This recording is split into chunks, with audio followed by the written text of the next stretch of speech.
भारत सरकारको नेहरू युव केन्द्र तरफरु नेताजी सुभाष चंद्र बोस सरकारी महाविद्यालय संबलपुर जिलास्तरीय युवोत्सव अनुष्ठित हो जाइछि।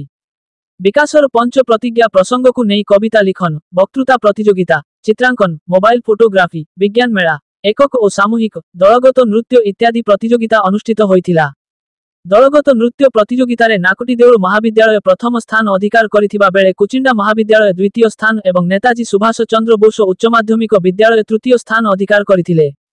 सेहीपरि कविता लिखन रे जागरण पुजारी प्रथम स्थान, वक्तृता प्रतियोगितारे प्रज्ञारूपा बहिदार प्रथम स्थान, चित्रांकन रे खुशी साहा प्रथम स्थान, मोबाइल फोटोग्राफी रे शुभम मेहर प्रथम स्थान, एकक विज्ञान मेला रे रुद्र नारायण सेनापति प्रथम स्थान तथा दलगत विज्ञान मेला रे रितेश रंजन ठाकुर और दल प्रथम स्थान अधिकार करिथिले।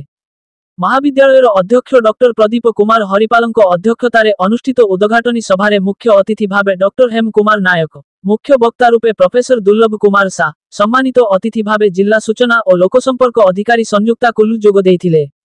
एहार उदयापनी उत्सवरे मुख्य अतिथि भावे भारतीय स्टेट बैंक ग्रामीण आत्मनियुक्ति तालीम केन्द्र निर्देशक सुभाष चंद्र त्रिपाठी जोग देइथिले। नेहरू युव केन्द्रर जिला युव अधिकारी मारियानुस बिलुंग प्रत्यक्ष तत्वावधान समस्त कार्यक्रम अनुष्ठित होइथिला।